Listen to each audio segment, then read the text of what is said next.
Hello, good morning, नमस्कार दोस्तों। स्वागत है आपका टर्बो जर्नलिस्ट में। तो दोस्तों, आज की वीडियो में हम बात करेंगे different type of gear boxes की, उनकी रिलायबिलिटी की, और कौन सा कॉस्ट इफेक्टिव है, कौन सा आपको लेना चाहिए, कौन सा ऑप्ट करना चाहिए। तो ये सब जानेंगे हम आज की इस वीडियो में। तो सबसे पहले मैं आपको different type of gear boxes के बारे में बता देता हूँ। जैसे सबसे पहले और सबसे फेमस गियर बॉक्स जो है हमारा, वो होता है manual transmission. Manual transmission AMT gear box, IMT gear box, CVT gear box, automatic gear box, DCT या डीएसजी गियर बॉक्स, ये इतने टाइप के गियर बॉक्सेस होते हैं जो जनरली इंडियन मार्केट में हमें देखने को मिलते हैं। शुरुआत करते हैं सबसे पहले मैनुअल गियर बॉक्स से। मैनुअल गियर बॉक्स सबसे ज़्यादा सिंपल और सबसे ज़्यादा रिलायबल गियर बॉक्स है। मैनुअल ड्राइवर्स अपने अकॉर्डिंग गियर्स को चेंज कर सकते हैं। मैनुअल गियर बॉक्स की फंक्शन कैसे होता है? मैनुअल गियर बॉक्स, जैसे कि हम जानते हैं कि हमें एक क्लच पेडल दिया होता है गियर्स को शिफ्ट करने के लिए और एक लीवर दिया होता है। तो मैनुअल गियर बॉक्स में क्या होता है कि जब जब भी हमें जिस अकॉर्डिंग गियर शिफ्ट करना होता है, हम क्लच पेडल का यूज़ करते हैं। क्लच पेडल का यूज़ करते ही हमारी कार न्यूट्रल में चली जाती है, क्योंकि इंजन और ट्रांसमिशन के बीच में पावर डिसएंगेज हो जाता है उस क्लच पेडल की वजह से। और फिर हम अपने डिजायर्ड गियर में गियर लीवर की मदद से गियर को शिफ्ट करते हैं, दोबारा क्लच रिलीज करते हैं और उसको नॉर्मली यूज़ करते हैं। तो ये सबसे ज़्यादा हम कह सकते हैं कि टिपिकल मेथड है, और सबसे ज़्यादा इंडिया में कार्स मैनुअल ही बिकती हैं, और most of the drivers manual gear box he prefer करते हैं। तो सेकेंड टाइप का जो गियर बॉक्स है उसे हम एएमटी गियर बॉक्स कहते हैं। एएमटी गियर बॉक्स एक तरह का मैनुअल गियर बॉक्स ही है, जिसमें कि हम क्लच को रिमूव कर देते हैं। अब क्लच को कैसे रिमूव किया जाता है? वो एक हाइड्रोलिक प्रेशर की मदद से किया जाता है। आप ऐसा समझ सकते हो कि आप एक इनविजिबल इंसान बैठा है जो आपके लिए क्लच प्रेस कर दे रहा है कार में, और कार गियर शिफ्ट कर ले रही है। तो ये एक तरह का मैनुअल मैकेनिज्म ही है, कोई इसमें बहुत ज़्यादा, जैसे कि मैं छोटे तौर पे आपको समझाऊं कि एएमटी ट्रांसमिशन में क्या होता है कि कुछ फिक्स कोड्स, कुछ फिक्स प्रोग्राम्स गियर बॉक्स को पहले से ही सिखाए गए रहते हैं कि जैसे इस आरपीएम पे इस गियर को एंगेज कर देना है। अगर इतना एक्सेलरेटर पेडल प्रेस हो रहा है तो फिर आपको इतने आरपीएम पे डाउन शिफ्ट करना है या अप शिफ्ट करना है। तो ये हम कह सकते हैं कुछ प्री फीडेड प्रोग्राम्स होते हैं जो गियर बॉक्स के अंदर ऑलरेडी होते हैं, और गियर बॉक्स उस हिसाब से फंक्शन करता है। अब एएमटी में इशू क्या है? एएमटी का सबसे बड़ा इशू है उसका जर्किंग, उसकी जर्किंग और उसकी slow shifting. AMT gear box बहुत स्लो शिफ्ट होता है, और जब भी शिफ्ट होता है आपको एक जर्क फील होता है। जैसे कि जब भी वो गियर बॉक्स शिफ्ट होगा फर्स्ट से सेकंड में या सेकंड से थर्ड में, तो आपको एक ऐसे झटका सा महसूस होगा कार में। और ऊपर से बहुत ही लैगी ट्रांसमिशन है वो, सिर्फ मुझे लगता है कि सिटी ड्राइविंग के लिए और एक क्लच को रिमूव करने के पर्पज से एएमटी गियर बॉक्स को बनाया गया था। तो एएमटी गियर बॉक्स बहुत ज़्यादा ड्राइव एंथुसियास्ट लोगों के लिए नहीं बना हुआ है, और उसका पर्पस भी वो नहीं है। उसका पर्पस, सोल पर्पस यही था कि हम बम्पर टू बम्पर ट्रैफिक में जो मैनुअल ट्रांसमिशन में हम प्रॉब्लम्स फेस करते हैं, जैसे बार बार क्लच एंगेज करना, डिसएंगेज करना, ये लेफ्ट वाले पैर में दर्द हो जाता है आपको बम्पर टू बम्पर ट्रैफिक में गाड़ी चलाते हुए, तो सिर्फ उस प्रॉब्लम को ईजी टू यूज़ करने के लिए आपको एएमटी ट्रांसमिशन दिया गया था। और ये ट्रांसमिशन सबसे सस्ता ट्रांसमिशन होता है आफ्टर मैनुअल ट्रांसमिशन। ये मैनुअल से कुछ 20-25 हज़ार रुपये या 30 हज़ार रुपये एक्स्ट्रा पे करने पे आपको एक एएमटी व्हीकल मिल जाएगा। तीसरे टाइप का गियर बॉक्स जिसकी हम बात करेंगे वो है CVT gear box. CVT gear box क्या होता है कि ये काफ़ी कॉम्प्लेक्स मैकेनिज्म होता है सीवीटी गियर बॉक्स का। इसमें गियर शिफ्टिंग नहीं होती है। इसमें सिर्फ दो मोटर्स लगे होते हैं जो एक बैंड से कनेक्टेड होते हैं, और जैसे जैसे आप एक्सेलरेटर प्रेस करोगे आरपीएम बढ़ता जाएगा, वैसे ही वो दोनों मोटर घूमते रहते हैं, और वो बैंड जो है वो बड़ा और छोटा होता जाता है डिपेंडिंग ऑन आरपीएम। तो जैसे जैसे वो बैंड बड़ा और छोटा होता जाएगा वो आरपीएम कंट्रोल करता जाएगा। अब सीवीटी ट्रांसमिशन हमने मोस्टली होंडा की कार्स में देखा है। पहले हुंडई की कार्स में भी सीवीटी ट्रांसमिशन आता था, और सीवीटी ट्रांसमिशन बहुत ज़्यादा इजी टू यूज़ और सिटी ड्राइविंग में बहुत ज़्यादा एफिशिएंट है। सिटी ड्राइविंग में सीवीटी की माइलेज मैनुअल से भी ज़्यादा कुछ कुछ केसेस में मिलती है, तो बहुत ज़्यादा। बस सीवीटी ट्रांसमिशन के साथ ड्रॉबैक ये है कि वही आपको रबर बैंड इफेक्ट, अगर आप बहुत हार्ड एक्सेलरेटर प्रेस करते हो, आप रेव करना चाहते हो, तो बहुत देर तक वो आरपीएम को फुल लेके जाएगा, और बहुत ज़्यादा रबर बैंड इफेक्ट, आपको गियर शिफ्टिंग का वो जो एक फील होता है वो नहीं मिलेगा। आपको लगेगा कि कार बहुत ज़्यादा रेव कर रही है। तो ये एक ड्रॉबैक सीवीटी ट्रांसमिशन का है। और ये बहुत ज़्यादा ड्राइव एंथुसियास्ट ये भी गियर बॉक्स नहीं है, ये easy to use gear box है, अच्छी माइलेज के साथ। अच्छा, अगर आपको जर्की फील अवॉइड करके एक बहुत ज़्यादा स्मूथ ड्राइव चाहिए तो आप सीवीटी के लिए ऑप्ट कर सकते हो। अब चौथा ट्रांसमिशन जो है वो है आईएमटी ट्रांसमिशन। अब IMT transmission intelligent manual transmission होता है। उसमें बेसिकली गियर लीवर तो होता है बट क्लच नहीं होता है। अब इसको ये काम कैसे करता है कि आप ब्रेक पेडल प्रेस करोगे, कार स्टार्ट करोगे और डायरेक्टली उसको गियर लीवर से शिफ्ट कर दोगे। गियर लीवर मैनुअली ही होता है, जैसे सेम एज मैनुअल ट्रांसमिशन, बस आप ये समझ लो कि मैनुअल ट्रांसमिशन में से क्लच रिमूव कर दिया गया है। तो इसका फंक्शनिंग कैसे होता है? इसका फंक्शनिंग ये होता है कि जब भी आप जैसे आपने ब्रेक प्रेस करके कार स्टार्ट करी और आप डायरेक्टली फर्स्ट गियर में डाला, ब्रेक छोड़ा, कार मूव होना स्टार्ट हो गई।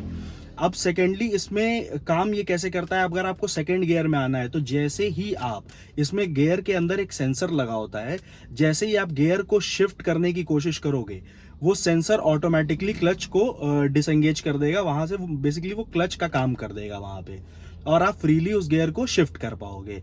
तो आईएमटी ट्रांसमिशन भी बनाया गया था जो लोग मैनुअल की फील लेना चाहते हैं बट क्लच नहीं चाहते हैं कार में, तो वो लोग आईएमटी के लिए ऑप्ट कर सकते हैं। और ये भी गियर बॉक्स काफ़ी अच्छा है, शहर में चलने के लिए बहुत अच्छा गियर बॉक्स है। सिर्फ और सिर्फ ये क्लच रिमूव करने के लिए ये गियर बॉक्स बनाया गया था। आता है इंडिया में, बहुत सारी कार्स में आता है, लेकिन बहुत ज़्यादा सेल इस गियर बॉक्स की नहीं है इंडिया में, क्योंकि अगर हम इन मैनुअल गियर बॉक्स को लेना है तो वो मैनुअल ही प्रेफर करेगा, और अगर ऑटोमेटिक लेना है तो फिर वो इंसान लीवर क्यों ही शिफ्ट करेगा फर्स्ट और सेकंड और थर्ड गियर में। अगर आपको क्लचलेस ऑपरेशन चाहिए तो फिर इंसान ऑटोमेटिक की तरफ ही जाएगा। तो ये है। और ये एएमटी के बाद तीसरा सबसे ज़्यादा कॉस्ट इफेक्टिव गियर बॉक्स है, जो कि आपको 40 से 50 हज़ार के बीच में अगर आप पे करोगे तो आपको मैनुअल के ऊपर 40 से 50 हज़ार रुपये में आईएमटी गियर बॉक्स मिल जाता है। पांचवा ट्रांसमिशन जो है उसके बारे में हम बात करेंगे, वो है डीसीटी ट्रांसमिशन। अब डीसीटी ट्रांसमिशन होता है डुअल क्लच ट्रांसमिशन। इसमें एक की जगह दो क्लच यूज़ किए जाते हैं और हर एक इंडिविजुअल क्लच पे कुछ नंबर ऑफ गियर्स असाइंड होते हैं। जैसे 1, 3, 5 और 7 असाइंड होते हैं फर्स्ट क्लच को, 2, 4, 6 और रिवर्स गियर असाइंड होते हैं सेकेंड क्लच को। तो इसमें क्या होता है, इसको बनाया इसलिए गया था ताकि ये शिफ्टिंग का टाइम जो है वो बहुत ज़्यादा आपको रिड्यूस किया जा सके। इसका मैकेनिज्म ये होता है कि जैसे ही आप कार चला रहे हो, अगर कार फर्स्ट गियर में चल रही है तो पहला क्लच फर्स्ट गियर को एंगेज किया हुआ है और दूसरा क्लच ऑलरेडी सेकंड गियर पे लगा हुआ है। तो जैसे ही पहला क्लच डिसएंगेज होगा फर्स्ट गियर से सेकंड में लगने के लिए, ये डिसएंगेज हुआ और ये तुरंत ही उसमें अटैच हो जाएगा। तो इससे शिफ्टिंग टाइम में बहुत ज़्यादा आप रिड्यूस कर पाओगे, बहुत कम शिफ्ट टाइम में ये शिफ्ट हो जाता है गियर बॉक्स। हालांकि ये बहुत ज़्यादा रिलायबल टेक्नोलॉजी नहीं है, और हुंडई ने भी ये टेक्नोलॉजी इंडिया में जब लाया था डीसीटी का, तो बहुत ज़्यादा प्रॉब्लम इशू फेस करना पड़ा था हुंडई को, क्योंकि फर्स्ट गियर नहीं लगता था। कुछ कार्स में सिर्फ 2, 4, 6 में कार चलती थी, बट बाद में उन्होंने रेक्टिफाई किया इसको। उन्होंने बताया कि एक सॉफ्टवेयर इशू था और रेक्टिफाई कर दिया गया। तो एज सच अभी तो फिलहाल कोई प्रॉब्लम इंडियन मार्केट में डीसीटी को लेकर नहीं है। डीसीटी का ही एक और एडवांस फॉर्म है डीएसजी, जो कि हम वीडब्ल्यू ग्रुप की कार्स में देखते हैं। अब डीएसजी होता है डुअल स्टेज गियर बॉक्स या डायरेक्ट शिफ्ट गियर बॉक्स, अलग अलग तरह के नाम है इसके। ये भी, इसका मैकेनिज्म बिल्कुल सेम है जैसे कि डीसीटी गियर बॉक्स का है। इसको इंटरचेंजेबली हम यूज करते हैं डीसीटी और डीएसजी टर्म को, लेकिन इसमें आपको देखने को मिलेगा कि डीसीटी से ज्यादा क्विक शिफ्ट्स होते हैं डीएसजी गियर बॉक्स के। जैसे कि अगर आप वीडब्ल्यू ग्रुप की कोई भी कार लोगे तो उसके DSG shift fastest shifting gear boxes हैं वर्ल्ड में, उनसे तेज कोई भी गियर बॉक्स नहीं शिफ्ट होता है। और डीएसजी में भी आपको दो तरह की क्लच मिलते हैं, एक वेट क्लच मिलता है, एक ड्राई क्लच मिलता है। डिपेंडिंग ऑन कार साइज और डिपेंडिंग ऑन परफॉर्मेंस आपको उस तरह का क्लच दिया जाता है। जो क्लच वेट क्लच होते हैं वो कार्स डीएसजी के साथ थोड़ी महंगी आती हैं। जो ड्राई क्लच कार्स होती हैं जैसे DQ200 गियर बॉक्स है डीएसजी में, वो थोड़े सस्ते होते हैं। लेकिन डीएसजी के जो ड्राई क्लच गियर बॉक्स है DQ200, उसकी रिलायबिलिटी का बहुत इशू हुआ करता था एक बीच में, बट अभी फिलहाल तो सॉल्व हो गया है, ऐसा कुछ प्रॉब्लम नहीं है उसमें भी। तो ये है, बट ये अगर हम कॉस्ट कंपैरिजन करें तो डीएसजी ट्रांसमिशन सबसे ज़्यादा महंगा ट्रांसमिशन होता है। अगर आप एक कार ले रहे हो और आप डीएसजी ट्रांसमिशन ले रहे हो तो आपको 1 से 1.5 लाख रुपए ऊपर देने पड़ेंगे डीएसजी ट्रांसमिशन के लिए, या 1 लाख रुपए ऊपर देने पड़ेंगे डीसीडी ट्रांसमिशन के लिए। तो अब अगला गियर बॉक्स जिसकी हम बात करेंगे वो है एटी ट्रांसमिशन, यानी कि ऑटोमेटिक, और जनरली हम इसको टॉर्क कन्वर्टर गियर बॉक्स भी कहते हैं। टॉर्क कन्वर्टर गियर बॉक्स एक बहुत अच्छा, बहुत रिलायबल गियर बॉक्स है। मैनुअल ट्रांसमिशन जितना ही रिलायबल गियर बॉक्स है ये ऑटोमेटिक ट्रांसमिशंस में, और इसमें आपको किसी भी तरह की कोई परेशानी नहीं मिलेगी देखने को। एक बार बस 50 to 80,000 के इंटरवल पे इसका गियर ऑयल आपको चेंज कराना पड़ेगा, वो भी कुछ कार्स में होता है। उसके बाद it's as good as new, कोई प्रॉब्लम नहीं होती है, रिलायबिलिटी का कभी कोई इशू नहीं आएगा आपको। इस गियर बॉक्स का मैकेनिज्म ये होता है कि जब भी आप इसको ड्राइव मोड में रखोगे कार को, सपोज करो आपकी कार अगर पी मोड में है तो फिर ये गियर बॉक्स का क्लच अटैच एंगेज नहीं रहेगा। बट अगर आप पी छोड़ के किसी भी मोड में, रिवर्स ड्राइव या फिर स्पोर्ट्स मोड, किसी भी मोड में अगर आप कार को रख रहे हो, जो जो भी ड्राइव मोड्स हैं उनमें परमानेंटली इसका क्लच एंगेज रहता है ट्रांसमिशन से, और वो चीज़ आपको फील भी होती है। अगर आपका गियर बॉक्स डी मोड में है, आपने ब्रेक पेडल प्रेस करके कार को रोक रखा है, तो आपको हल्का हल्का प्रेशर फील होगा आपके ब्रेक पेडल पे कि कार मूव करने की कोशिश कर रही है। इस वजह से ये ट्रांसमिशन जो है वो बहुत ज़्यादा फ्यूल एफिशिएंट नहीं होता है। तो आप ये कह सकते हो कि इस ट्रांसमिशन की का एक ड्रॉबैक ये है कि बहुत ज़्यादा फ्यूल एफिशिएंट नहीं है ये ट्रांसमिशन। लेकिन वहीं ड्राइविंग फील की बात करें तो ड्राइविंग फील में ये एज गुड एज डीएसजी होता है। उतना फास्ट शिफ्टिंग नहीं होता है ये, बहुत माइनर जर्क्स इसमें मिलते हैं आपको देखने को, लेकिन ड्राइविंग में आपको किसी भी तरह की कोई प्रॉब्लम नहीं होगी, कोई बहुत हैवी जर्क्स इसमें नहीं फील होंगे या कोई लैग नहीं फील होगा। तो ये आप कह सकते हैं एक तरह का लैगलेस गियर बॉक्स है ये, क्योंकि ये परमानेंटली इसमें क्लच एंगेज रहता है, तो जब भी आप ब्रेक पेडल रिलीज करोगे आप इंस्टेंटली आपको पावर डिलीवर होना स्टार्ट हो जाता है। हालांकि रेव थोड़ा ज़्यादा करता है ये गियर बॉक्स नॉर्मली डीएसजी या डीसीटी गियर बॉक्स से अगर कंपेयर करें तो। वो अगर सपोज करो आप आरपीएम 1500-2000 आरपीएम पे अगर गियर शिफ्ट कर देते हैं तो ये उसी चीज़ को 2500 या 3000 आरपीएम पे जाके शिफ्ट करेगा, तो उसमें आपका फ्यूल कंजम्पशन थोड़ा बढ़ जाता है गियर बॉक्स का, और ये एक इसका ड्रॉबैक आप कह सकते हो गियर बॉक्स का। बट रिलायबिलिटी के मामले में सबसे ज़्यादा reliable gear box automatic transmission ही है, यानी कि टॉर्क कन्वर्टर गियर बॉक्स ही है। तो अब बात कर लेते हैं कि बाकी गियर बॉक्सेस, इन सब जो गियर बॉक्सेस के बारे में हमने जाना, इसमें सबसे ज़्यादा फ्यूल एफिशिएंट, कॉस्ट इफेक्टिव और रिलायबल गियर बॉक्स क्या है। तो सबसे ज़्यादा fuel efficient, cost effective gear box जो है वो मेरे अकॉर्डिंग मैनुअल ट्रांसमिशन ही है। मैनुअल ट्रांसमिशन में आप अपने अकॉर्डिंग गियर शिफ्ट कर सकते हो जितने भी आरपीएम पे आपको चाहिए, जब भी चाहिए आप अपने अकॉर्डिंग उस गियर में कार को रख सकते हो और उस हिसाब की फ्यूल इकॉनमी निकाल सकते हो। और सबसे सस्ते ट्रांसमिशन में मैनुअल ट्रांसमिशन ही आता है, इसके लिए आपको कोई एक्स्ट्रा पैसे नहीं देने पड़ते हैं। एएमटी ट्रांसमिशन भी फ्यूल इकॉनमी में as good as manual transmission ही है। कुछ केसेस में एएमटी की फ्यूल इकॉनमी मैनुअल से भी ज़्यादा मिलती है, जैसे रेनो की क्विड जो है उसके केस में आपको एएमटी का परफॉर्मेंस मैनुअल से ज़्यादा अच्छा मिलेगा फ्यूल एफिशिएंसी के मामले में। बट यही है कि स्लो गियर बॉक्स है, जर्की गियर बॉक्स है, तो आप उस हिसाब से चूज़ कर सकते हो। अगर आपको सीधी ड्राइविंग चाहिए, अगर आपको कंफर्ट चाहिए, क्लच नहीं प्रेस करना है बार बार, तो फिर आप ये गियर बॉक्स चूज़ कर सकते हो। इसके बाद आता है आईएमटी गियर बॉक्स।